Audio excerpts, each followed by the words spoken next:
Jamaah, oh jamaah, alhamdulillah. Benar nggak sih Rasulullah nanti akan membawa nabi-nabi terdahulu juga untuk membawa masuk ke dalam surganya Allah. Terus kita juga apakah melalui cara seperti itu, Ustaz Syam? Dibawa oleh baginda Nabi SAW. Iya. Aduh, syafaat dong. Baik, Bismillahirrahmanirrahim. Tabe guruku Ustaz Ahmad Khan, Ustaz Maulana, Mas Soni serta guru-guru kami yang dimuliakan Allah Subhanahu wa taala. Huwal habibul ladzi turja syafa'atuhu likulli haulim minal aqwali muqtahimi. Subhanallah Rabbi bil Mustafa balligh maqasidana waghfir lana ma madha ya wasi'al karami. Huwal habibul ladzi turja syafa'atuhu. Nah, kalau kita bahas jaminan surga selanjutnya, ternyata terdapat pada syafaatnya baginda Nabi sallallahu alaihi wasallam. Wal habibul ladzi turja syafa'atuhu, dialah al-habib, dialah baginda Nabi sallallahu alaihi wasallam yang kita harapkan syafaatnya. Pertanyaannya sekarang, apakah syafaat Nabi sudah pasti? Sudah pasti. Apakah Nabi mendapatkan hak dari Allah Subhanahu wa taala untuk memberikan syafaat kepada siapapun yang dikehendakinya? Man dzalladzi yashfa'u 'indahu illa bi'idznih. Allah memberikan izin, memberi syafaat kepada siapapun yang izinkan Allah. Tentu saja kekasihnya Allah diizinkan oleh Allah Subhanahu wa taala. Tapi kenapa kalimatnya di sini turja syafa'atu, yang diharapkan syafaatnya? Walaupun udah pasti, kita masih mengharap syafaatnya. Kenapa? Supaya orang-orang tidak berleha-leha dalam kemaksiatannya. Karena ada orang yang mengatakan, ya udah kalau begitu kita bermaksiat aja, yang penting banyak solawat. Subhanallah. Ya udah kalau begitu nggak usah sholat, yang penting banyak solawat. Ya udah kalau gitu nggak usah kita berbakti sama orang tua, yang penting kita cinta Nabi. Ya udah kalau gitu kita nggak usah ngaji, yang penting kita cinta Rasulullah, setiap muludan kita datang. Subhanallah. Maka di sini kalimatnya huwallazi turja syafa'atuhu, itu yang kita inginkan adalah wal habibul ladzi turja, kita mengharapkan syafaatnya. Kenapa kita masih berharap? Karena walaupun Nabi pasti memberi syafaat, tapi hanya orang-orang tertentu yang diberikan oleh Nabi sallallahu alaihi wasallam. Tentu saja Nabi juga lihat orangnya. Walaupun Nabi sangat cinta kepada umatnya dan kita sangat mengharapkan syafaat daripada baginda Nabi sallallahu alaihi wasallam. Maka kalau ditanyakan, apakah Nabi berhak memberi syafaat? Bentuk syafaat Nabi sangat banyak. Ada syafaat yang khusus untuk Nabi. Contoh yang pertama, syafaat Nabi SAW di padang mahsyar. Ketika sudah tidak ada naungan lagi kecuali naungannya Allah Subhanahu wa taala. Semua orang berlarian kepada Nabi Adam alaihissalam sebagai kakek kita. Kata Nabi Adam, saya juga pernah melakukan kesalahan. Semuanya Nabi kepada Nabi Ibrahim alaihissalam. Nabi Ibrahim adalah abul anbiya, bapaknya para nabi. Kata Nabi Ibrahim, saya juga tidak bisa memberi syafaat. Semua datang kepada Nabi Musa alaihissalam. Nabi Musa pun mengakui demikian. Namun ketika semuanya sudah mentok, semuanya lari kepada baginda Nabi Muhammad sallallahu alaihi wasallam, dan Nabi Muhammad lah yang nanti akan memberikan syafaat. Kenapa? Di dunia Nabi tidak pernah menggunakan doa pamungkasnya, nanti digunakan di padang mahsyar. Nabi juga berhak syafaatnya menaikkan derajat orang di surga. Nabi juga punya syafaat meringankan siksa di neraka. Seperti pamannya itu Nabi SAW mintakan syafaat supaya pamannya tidak terlalu berat siksaannya di hari kiamat. Subhanallah. Jadi memang yang kita harapkan jalur masuk surga, jalur cinta Nabi sallallahu alaihi wasallam, mengharapkan syafaatnya. Aduh, Jadi ya dengan cara kita harus Allah. mencintai Rasulullah itu dulu ya, Ustaz Syam ya. Iya cinta kan gini. Semua amal ibadah kan Iya. diminta, Iya. salatnya dan semuanya. Jadi kita tinggal menanggung dosa dong. Iya. Kalau semua diminta salatnya, puasanya, hajinya sudah diminta sama Allah, Dosanya yang doang. wajib tertinggal dosa, dan ini harus tanggung jawabi. Lalu kan kita butuh pembelaan. Iya juga, makanya nanti Butuh Rasulullah. syafaat. Kitain Nabi. Terus kalau misalnya ternyata kita sudah berusaha untuk itu, kita masih ketinggalan di pintu surga, gimana? Wah, iya juga. Iya. Ya. Ada loh katanya sih, aku juga nggak tahu ya. Ada aja pertanyaannya ini. Ya, gimana ketinggalan di pintu surga? Makanya aku pengen tahu kalau memang bisa ketinggalan di pintu surga, faktor apa yang membuat kita menjadi seperti itu? Sudah gitu mau masuk loh. surga, tapi masih tertahan. Tertahan di pintu surga. Kita bahas ini. Izin Ustaz Ahmad Khan dan Ustaz Syam Khan. dan saya Maulana Khan. Ya, baik. Kepada semua jamaah dimanapun berada, Masya Allah, tabarakallah. Sangat menarik tema kita hari ini karena ada namanya raja berharap. Wow. Ini penting sekali. Ini ketakutan kita akan neraka, tapi berharapnya masuk surga. Tapi tidak ada masalah. Karena siapa yang ada kalimat la ilaha illallah pada dirinya berpeluang masuk surga. Nah, kalau begitu sudah kita lakukan semuanya, tapi ternyata dasar Sony, pertanyaannya macam-macam aja dia bertanya. Gimana kalau sudah masuk pintu surga, tapi ada yang tertahan? Apa yang menyebabkan orang tertahan masuk surga? Satu, orang tertahan masuk surga disebabkan karena perbuatan zolimnya seseorang kepada orang lain. Dan ketika dia mau masuk surga berkata orang lain, ya Allah, saya tidak ikhlas dia masuk surga. Dia pernah menyakiti hatiku. Kalau begitu, apa yang kau mau? Maka harus menyelesaikan sangkutannya kepada manusia lain. Hati-hati ketika kita mengambil haknya orang, menzalimi orang, terus menyakiti perasaan orang, dan mereka tidak ridha. Hati-hati. Dikhawatirkan mereka lah yang menghambat seseorang masuk surga disebabkan karena kezalimannya kepada orang lain dan ada sangkutannya sehingga menyebabkan, mohon maaf, bisa jadi mereka menjadi orang yang muflis. Tahu nggak muflis itu? Orang bangkrut. Tahu nggak orang bangkrut? Orang yang tidak punya apa-apa. Bukan, habis amal ibadahnya. Kalau begitu aku minta puasanya, dikasihlah puasanya. Tiba-tiba mau masuk surga, ada lagi yang gugat. Aku ya Allah, aku tidak ikhlas. Gara-gara dia pernah mempermalukan saya. Waduh, jadi apa? Minta hajinya. Habis semua amal ibadahnya diambil sama orang lain. Ternyata sudah habis. Ya. Kalau begitu, tidak ada lagi amalanmu. Masuklah surga. Ketika dia masuk surga, masih ada lagi yang nuntut. Apa yang kau tuntut? Sudah tidak ada lagi amal ibadahnya yang bisa diserahkan. Apa yang terjadi? Kalau begitu, dosaku ya Allah yang dia ambil. Yang tadinya mau masuk surga, terpaksa dia harus menyelesaikan sangkutannya orang lain dengan, menanggung dosa orang. Ya. Inilah yang disebut dengan orang muflis. Dan termasuk orang yang tertahan masuk surga, sudah di pintu surga tertahan, lambat, karena suka menunda-nunda kebaikan. Kalau ada kebaikan, ayo, sebelum diambil orang. Jangan lambat-lambat. Ayo segera, ayo cepat. Jangan menunda. Nunda salat, nunda puasa, nanti aja. Orang-orang yang menunda berpeluang untuk tidak melakukan. Orang-orang yang menunda kebaikan berpeluang untuk tidak melakukan.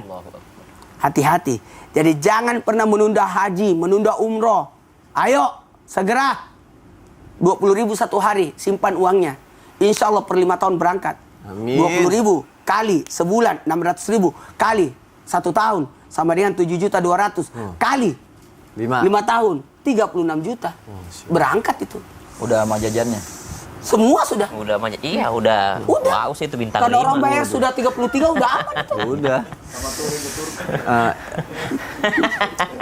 Jangan lupa ya. Jamaah, ternyata ada satu lagi nih. Apa? Tanpa kita sadari, ada orang tertahan masuk surga. Saya mau tanya Sony, apa? Turun dari bandara, penerbangan, terus langsung pulang nggak atau nunggu dulu? Langsung pulang. Beneran nih? Enggak deh, nunggu dulu. Nunggu apa? Bagasi. Itu. Semua. Semakin banyak bagasi, semakin lama keluarnya dari bandara. Iya, benar juga ya. Artinya apa? Ini gambaran bagi orang yang kaya lambat masuk surga. Hah? Masa? 500 tahun orang miskin masuk surga, baru orang kaya masuk surga. Merangkak lagi. Oke, aku mau nanya kalau gitu. Ustaz Maulana, terima kasih untuk penjelasan. Enggak. Aku penasaran. Ya. Orang yang kaya lambat masuk surga. Berarti yang miskin bisa lebih cepat masuk surga. Iya. Harus nanya sama Ustaz. Iya. Bener kayak gitu. Silakan. Tahu nih, Lebih lanjut dijelaskan.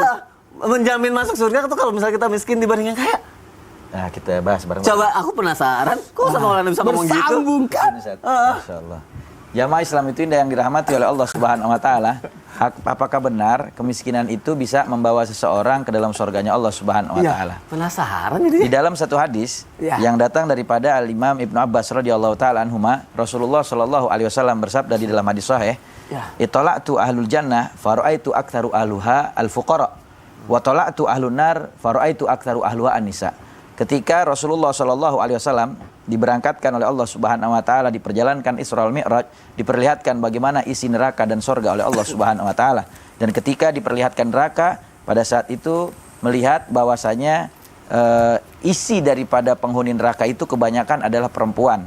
perempuan yang durhaka kepada Allah dan Rasulnya, perempuan yang durhaka kepada suaminya, perempuan yang mereka tidak taat kepada suaminya.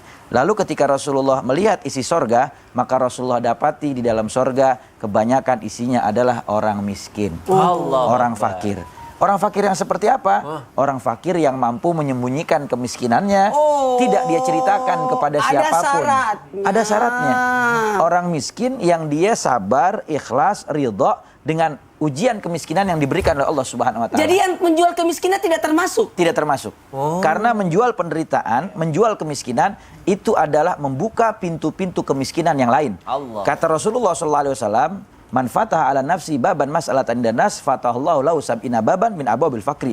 Siapa orang yang membuka satu pintu, menjual penderitaan, menjual kemiskinan, meminta-minta kepada orang lain, maka Allah akan bukakan baginya 70 pintu kemiskinan, 70 pintu kesusahan. Dia akan semakin susah, dia akan semakin miskin, dia akan semakin terus meminta-minta. Maka jangan pernah jadi orang yang suka meminta-minta, tetapi berikhtiarlah kita dan tawakal kepada Allah, perbanyak doa. Dan kemiskinan ini adalah salah satu cara yang bisa membawa kita ke sorga kalau kita sabar, ikhlas dan ridho. Karena di dalam hadis lain Rasulullah itu bersabda, Mas Soni, kata Rasulullah, al-faqru amanah, faman katamaha falahul jannah. Sesungguhnya kemiskinan, ujian kefakiran, kesulitan di dalam ekonomi itu adalah salah satu amanah dari Allah. Siapa yang mampu menyembunyikannya, tidak dia ceritakan kepada orang lain, maka niscaya Allah jamin baginya sorga. Nah sekarang kan banyak orang yang susah cerita di medsos, lagi susah ngomong di media, akhirnya mengharapkan belas kasihan orang. Maka yang demikian ini nanti nggak bakal dapat sorga. Kenapa? Ketika dia minta sorga sama Allah Subhanahu Wa Taala, Allah bilang minta sama orang yang kamu cari belas kasihan. Na'udzubillah min dzalik. Maka janganlah pernah kita menceritakan kesulitan kita kepada siapapun. Curhat juga nggak boleh gitu, curhat. Kalau untuk mencari solusi boleh, tapi kepada orang yang memang ahlinya. Makanya kata Rasulullah, serahkan kepada ahlinya, tanya kepada ulama, tanya kepada orang soleh, agar kita tidak salah diberikan arahan untuk mendekat kepada Allah Subhanahu Wa Taala. Karena di dalam hadis lain Rasulullah mengatakan begini, siapa orang yang bangun di waktu pagi, yang dipikirin hanya urusan dunia saja, mengeluh tentang dunia, mengeluh tentang kesusahan dan kesedihan, maka niscaya Allah akan jadikan urusannya bercerai-berai, dan Allah jadikan kemiskinan selalu ada di hadapan matanya, dan dia akan mengemis-ngemis kepada siapapun untuk mencari dunia. Tapi siapa orang yang bangun di waktu pagi, dia yang dipikirin urusan akhiratnya, dia bertawakal kepada Allah, dia kerjakan ibadah, maka urusannya akan Allah kumpulkan dan Allah mudahkan, dan Allah jadikan hatinya selalu penuh dengan kekayaan karena punya Allah Subhanahu Wa Taala yang menjaminnya, dan pada akhirnya dunia akan datang bertekuk lutut kepada dirinya. Jadi gimana? Nah alhamdulillah ya, semoga apa yang Ustadz kasih tahu jamaah bisa berubah jadi lebih baik lagi. Nanti insya Allah bisa masuk surga. Iya, gitu. kan ada juga yang menyebabkan masuk surga lewat syafaat Nabi dengan cara meneladani Rasulullah. Meneladani Rasulullah, apalagi caranya? Pakai Ada, sunnah. kan? Ada. Pakai sunnah. Ikuti sunnah Nabi. Oh gini deh, Ustadz Syam katanya sama Kak Fadli punya informasi. Siapa tahu ini berhubungan dengan surga itu. Oke. Kita lihat tuh informasinya seperti apa. Silakan Ustadz Syam, silakan Kak Fadli. Masya Allah, tabarakallah. Kayaknya Mas Fadli lagi seneng banget nih hari ini. Senyum-senyum mulu dari tadi. Aduh, Ustaznya masa nggak tahu sih kenapa saya dari tadi senyum-senyum terus? Nih, lihat dong. Oh iya, Masya Allah. Giginya Mas Fadli kelihatan putih, bersih, dan berkilau. Rahasianya dong, bagi-bagi dong rahasianya Mas Fadli. Ini dia rahasianya, Ustadz Syam. Pepsodent Siwak Habatus Sauda. Kandungan bahan alami yang terbukti secara ilmiah dan disunahkan Rasulullah SAW. Siwak terbukti khasiatnya mampu memutihkan gigi dalam 7 hari dan mencegah gigi berlubang. Sedangkan Habatus Sauda dikenal dengan sifat antibakteri dan mampu memperkuat imun atau daya tahan tubuh kita. Pepsodent Siwak dan Habatus Sauda juga diperkaya zinc mineral, agen antibakteri alami yang dapat melawan 99% bakteri untuk perlindungan seluruh mulut, serta mampu membuat gigi lebih putih secara alami. Oh jadi ini rahasianya. Terus kandungannya ada apa aja Mas Fadli? Nah, aku jelasin ya. Pepsodent Siwak Habatus Sauda ini mengandung zinc mineral yang efektif 99% melawan bakteri pada gigi, gusi, lidah, dan pipi. Gak cuma itu aja loh Ustadz Syam. jika kita membeli Pepsodent Siwak dan Pepsodent Herbal, kita juga telah ikut partisipasi dalam misi sosial. Karena 2,5% dari keuntungannya akan disalurkan untuk program sahur amal dan perawatan gigi dan mulut untuk anak. Masya Allah, tabarakallah. Kalau begitu, aku mau langsung borong deh. Masya Allah. Pepsodent Siwak Habatus Sauda. Untuk gigi putih alami, lawan 99% bakteri. Alhamdulillah. Nah, buat jamaah yang ada di rumah nih, jangan kemana-mana dulu. Setelah ini masih ada segmen Tanya Dong Ustadz. Jadi yang belum kirim pertanyaan, siapin pertanyaan sekarang ya. Jangan milih channel, tetap di Islam Itu Indah. Jamaah, oh jamaah. Alhamdulillah. Ini dia Ustadz Syam rahasianya. Luar biasa banget.